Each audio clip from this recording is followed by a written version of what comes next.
हम मार्केट जाते हैं बहुत सारी चीजें खरीदने के लिए, जैसे सब्जी, सोप, टूथपेस्ट, मसाले, ब्रेड, चावल, दाल, कपड़े, नोटबुक्स, बिस्किट्स और बहुत कुछ।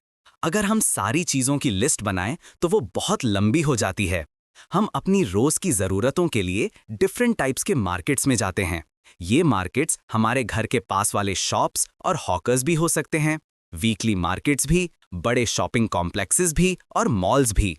इस चैप्टर में हम समझने की कोशिश करते हैं कि चीजें मार्केट तक कैसे पहुंचती हैं, कौन बेचता है, कौन खरीदता है और सेलर्स को कौन कौन सी प्रॉब्लम्स होती हैं।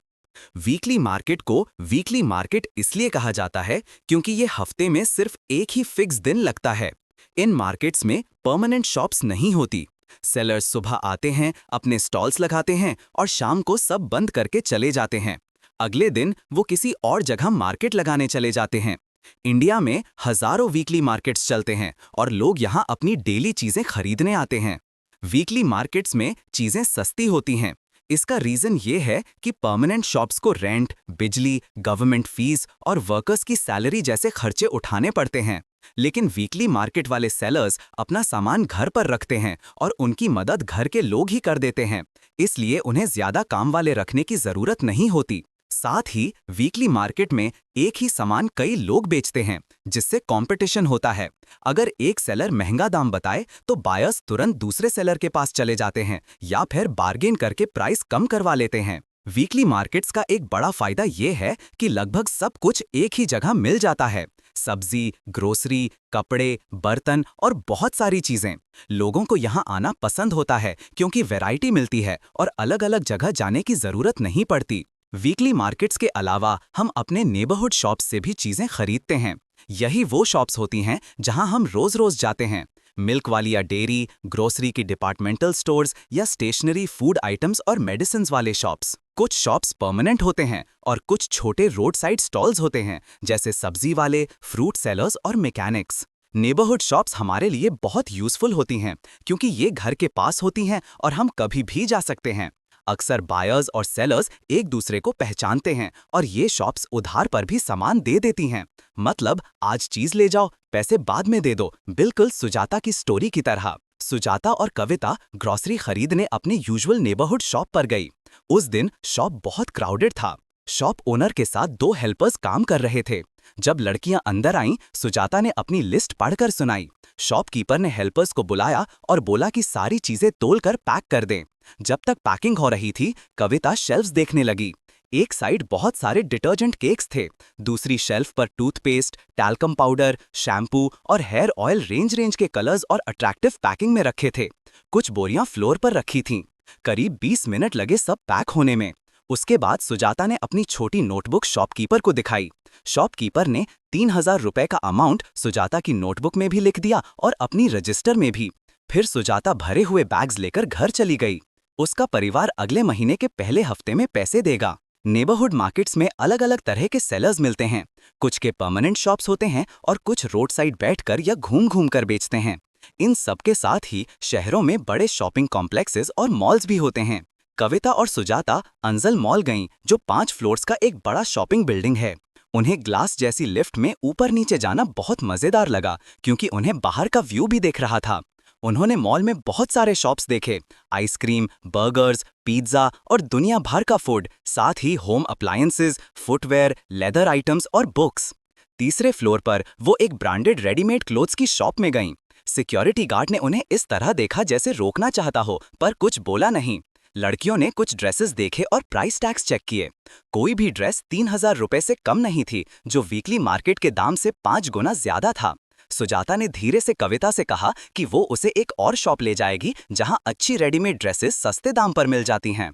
अब तक हमने वीकली मार्केट्स और नेबरहुड शॉप्स देखे। शहरों में शॉपिंग कॉम्प्लेक्सेस भी होते हैं जहां एक ही जगह बहुत सारे शॉप्स होते हैं। आजकल बड़े मल्टी स्टोरी मॉल्स भी देखने को मिलते हैं जो एयर कंडीशन्ड होते हैं और हर फ्लोर पर डिफरेंट शॉप्स होती हैं। इन मार्केट्स में ब्रांडेड और नॉन ब्रांडेड दोनों टाइप के प्रोडक्ट्स मिलते हैं। एडवर्टाइजिंग वाले चैप्टर में हमने सीखा था कि ब्रांडेड गुड्स ज्यादा महंगे होते हैं क्योंकि कंपनीज उन पर बहुत पैसा खर्च करती हैं और उन्हें हाई क्वालिटी बताती हैं। ब्रांडेड प्रोडक्ट्स ज़्यादातर सिटी के बड़े शॉप्स या स्पेशल शोरूम्स में बेचे जाते हैं। क्योंकि ये कॉस्टली होते हैं, सिर्फ कुछ लोग ही अफोर्ड कर पाते हैं, जबकि नॉन ब्रांडेड गुड्स सस्ते होते हैं और ज़्यादा लोगों तक पहुंच पाते हैं। In the earlier sections, we learned about different types of markets from where we buy goods. But shopkeepers ये सामान कहाँ से लेते हैं? सारे गुड्स फैक्ट्रीज, फार्म्स या लोगों के होम्स में प्रोड्यूस होते हैं, लेकिन हम सीधा इन जगहों से नहीं खरीदते। प्रोड्यूसर्स भी छोटी क्वांटिटीज जैसे 1 किलो सब्जी या एक प्लास्टिक मग बेचना नहीं चाहते। इसलिए प्रोड्यूसर और कंज्यूमर के बीच में ट्रेडर्स होते हैं जो गुड्स को एक जगह से दूसरी जगह पहुंचाते हैं। इस चेन का पहला ट्रेडर होता है होलसेल ट्रेडर, जो बहुत बड़े क्वांटिटीज में सामान खरीदता है। जैसे एक वेजिटेबल होलसेलर कुछ किलो नहीं बल्कि 25 से 100 किलो या उससे ज्यादा एक बार में खरीदता है। ये बड़े क्वांटिटीज फिर छोटे ट्रेडर्स को बेची जाती हैं। होलसेल मार्केट्स में बाइंग एंड सेलिंग ज्यादातर ट्रेडर्स के बीच होती है। इन्हीं लिंक्स की वजह से प्रोडक्ट्स दूर दूर तक पहुंच पाते हैं। चेन का लास्ट ट्रेडर होता है रिटेलर, जो गुड्स को फाइनली कंज्यूमर को बेचता है। ये रिटेलर वीकली मार्केट का सेलर, नेबरहुड हॉकर या शॉपिंग कॉम्प्लेक्स का शॉपकीपर हो सकता है। हर सिटी में कुछ स्पेशल एरियाज होते हैं जहां होलसेल मार्केट्स लोकेटेड होते हैं। गुड्स सबसे पहले इन एरियाज में आते हैं, फिर छोटे ट्रेडर्स तक पहुंचते हैं। जैसे रोड साइड हॉकर जो प्लास्टिक आइटम्स बेच रहा है, वो अपना सामान टाउन के एक होलसेल ट्रेडर से खरीदा होगा और उस ट्रेडर ने शायद किसी और बड़े होलसेलर से सिटी में खरीदा होगा। सिटी होलसेलर ने फैक्ट्री से बहुत बड़ा स्टॉक खरीदा होगा और उसे गोडाउन में स्टोर किया होगा। इस तरह एक के बाद एक ट्रेडर्स की चेन बनती है और गुड्स प्रोड्यूसर से निकलकर कई अलग अलग प्लेसेस तक पहुंचते हैं। हम जब कुछ खरीदते हैं, हमें पता भी नहीं होता कि हम तक पहुंचने से पहले कितने लोग इस प्रोसेस का हिस्सा थे। हमने ज्यादा मार्केट्स वहीं देखे हैं जो अलग एरियाज में होते हैं और सर्टेन टाइम पर ओपन होते हैं। लेकिन आजकल हमें मार्केट जाने की जरूरत नहीं पड़ती। हम फोन या इंटरनेट पर बहुत सारी चीजें ऑर्डर कर सकते हैं जो घर तक डिलीवर हो जाती हैं। हम क्लिनिक्स या हॉस्पिटल्स में सेल्स रिप्रेजेंटेटिव्स को डॉक्टर्स का वेट करते भी देख सकते हैं। ये रिप्रेजेंटेटिव्स भी प्रोडक्ट्स बेचने आए होते हैं। तो बाइंग एंड सेलिंग कई तरीके से हो सकती है, सिर्फ शॉप के अंदर ही नहीं। जो मार्केट्स हमें नजर आते हैं, हम उन्हें ही जानते हैं, लेकिन बहुत सारे मार्केट्स होते हैं जो हमें दिखते नहीं, क्योंकि बहुत सारे गुड्स ऐसे होते हैं जिनका हम डायरेक्टली यूज नहीं करते। जैसे एक फार्मर को क्रॉप्स उगाने के लिए फर्टिलाइजर्स चाहिए होते हैं जो फैक्ट्रीज में बनते हैं, पर फार्मर ये फर्टिलाइजर्स सिटी के स्पेशल शॉप से खरीदता है। एक कार फैक्ट्री सब कुछ खुद नहीं बनाती।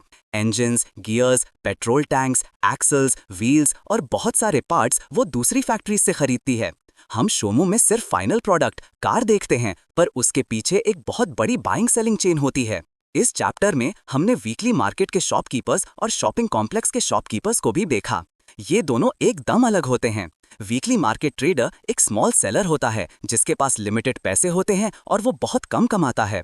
वहीं शॉपिंग कॉम्प्लेक्स का शॉपकीपर अपनी शॉप सेटअप करने में बहुत पैसे लगाता है और ज्यादा प्रॉफिट कमाता है। बायर्स भी इक्वल नहीं होते।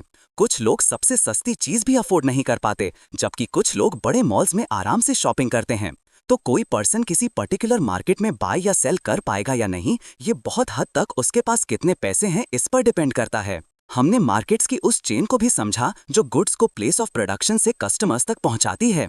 जब गुड्स बिकते हैं तो प्रोडक्शन को बढ़ावा मिलता है और नए लोगों के लिए अर्निंग के मौके बनते हैं। लेकिन क्या इस प्रोसेस में सबको इक्वल अपॉर्चुनिटीज मिलती हैं? इस सवाल को हम नेक्स्ट चैप्टर में और अच्छे से समझेंगे, एक शर्ट कैसे बनती है इसकी कहानी के थ्रू।